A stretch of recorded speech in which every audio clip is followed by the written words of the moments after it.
Selamat pagi anak-anakku, bertemu kembali pada pelajaran Pendidikan Agama Katolik dan Budi Pekerti kelas 5 SD bersama Ibu Guru. Hari ini kita masuk pada materi keempat, yaitu tentang belajar, berlatih, olah rasa, dan olah hati. Sebelum belajar, kita berdoa terlebih dahulu. Dalam nama Bapa, Putra, dan Roh Kudus. Amin. Bapa di surga, terima kasih atas talenta yang telah Engkau berikan kepada kami dan ajarkan kepada kami untuk selalu berjuang, berlatih, belajar, mengolah rasa dan mengolah hati kami, sehingga talenta kami semakin berkembang dari hari ke hari demi kemuliaan nama-Mu. Engkau kami puji Tuhan, kini dan sepanjang masa. Amin. Dalam nama Bapa, Putra, dan Roh Kudus. Amin.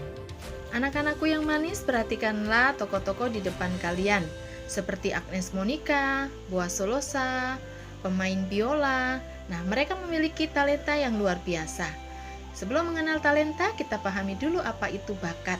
Nah, bakat adalah kemampuan bawaan sejak lahir dalam mengerjakan sesuatu itu dengan lebih mudah daripada yang lain, dan tentunya hasilnya sangat baik daripada yang lainnya.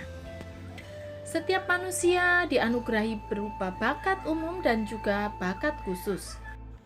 Bakat umum adalah kemampuan dasar untuk menjadi manusia citra Allah, yakni memiliki cipta, rasa, dan kehendak.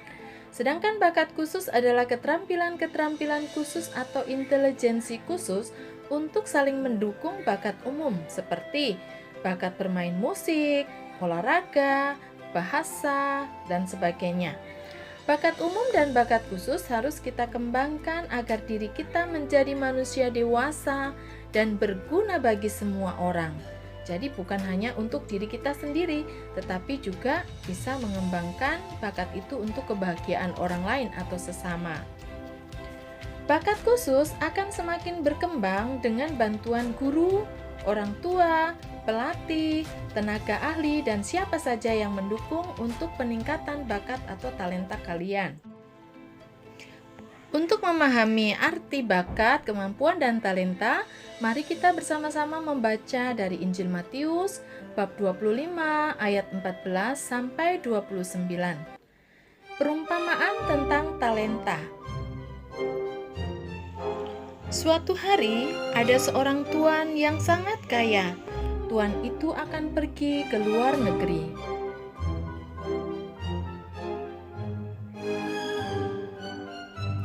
Lalu, tuan itu memanggil ketiga hambanya.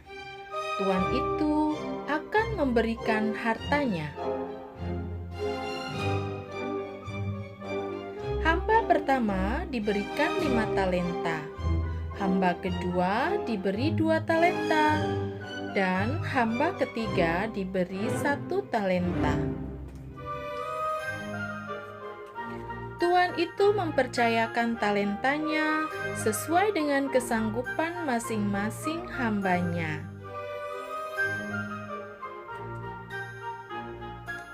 Kemudian, pergilah tuan itu ke luar negeri dan meninggalkan ketiga hambanya. Hamba pertama mengusahakan 5 talenta itu dan mendapatkan 5 talenta lagi.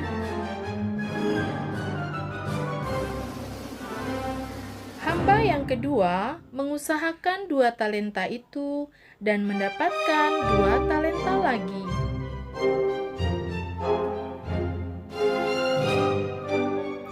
Tetapi hamba yang ketiga karena takut, maka dia menggali dan menyembunyikan 1 talenta itu.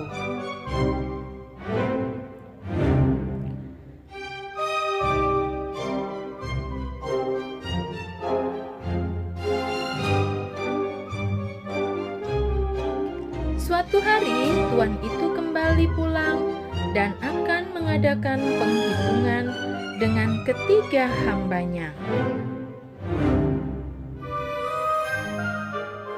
Lalu, tuan itu memanggil ketiga hambanya, dan ketiga hambanya menunjukkan talentanya masing-masing.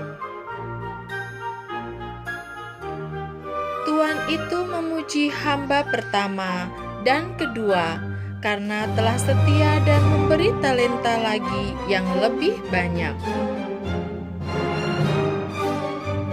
Tetapi Tuhan itu memarahi hamba yang ketiga, yang malas dan takut karena talentanya tidak bertambah.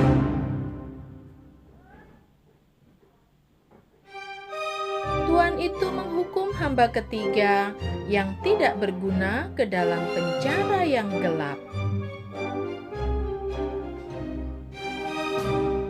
Demikianlah sabda Tuhan. Syukur kepada Allah. Anak-anakku yang manis, dalam Injil tadi Tuhan Yesus mau mengajarkan tentang kerajaan Allah dengan perumpamaan talenta. Tuhan yang hendak pergi tadi berpesan kepada hamba-hambanya agar talenta yang diberikan itu dikembangkan, sehingga ketika tuannya pulang dan meminta kembali, talentanya sudah bertambah. Tapi hamba pertama yang menerima 5 talenta dan hamba yang kedua menerima 2 talenta, mereka pergi mengembangkan talentanya. Tapi hamba yang ketiga yang menerima 1 talenta justru menguburkan talentanya. Akhirnya dia dihukum. Anak-anak, dalam Alkitab Perjanjian Lama, talenta adalah ukuran berat atau timbangan. Jadi 1 talenta sama dengan 3.000 shikal atau setara 34 kg. Dalam Perjanjian Baru, talenta adalah ukuran uang yang sangat besar nilainya. 1 talenta sama dengan 6.000 dinar. 1 dinar setara atau sama dengan upah kerja orang dalam 1 hari. Melalui perumpamaan talenta, Tuhan Yesus sebenarnya mau mengatakan bahwa talenta itu adalah anugerah atau karunia Tuhan yang paling istimewa. Talenta bisa hilang jika kita tidak mau mengembangkan atau berusaha. Nah, mengembangkan bakat berarti mengembangkan kemampuan untuk melaksanakan tugas dan tanggung jawab. Sebagai citra Allah, mengembangkan bakat dan talenta dapat dilakukan dengan cara belajar giat, berlatih, olah rasa, dan olah hati dengan penuh semangat. Setiap orang dapat memiliki lebih dari 1 bakat. Nah, anak-anak, tujuan dari semua pengembangan bakat dan talenta itu perlu diarahkan bagi kebahagiaan keluarga, majunya masyarakat, dan terwujudnya kerajaan Allah. Demikianlah pembelajaran kita hari ini, semoga bermanfaat ya. Anak-anakku, ada 2 tugas di sini, tugas keterampilan dan tugas pengetahuan sekaligus ulangan. Pada tugas keterampilan, kalian diminta untuk membuat video tentang kemampuan atau bakat, lalu mengupload video tersebut pada link yang telah disediakan oleh Bu Guru. Nah, anak-anak, demikian pembelajaran kita. Sampai bertemu pada pembelajaran berikutnya.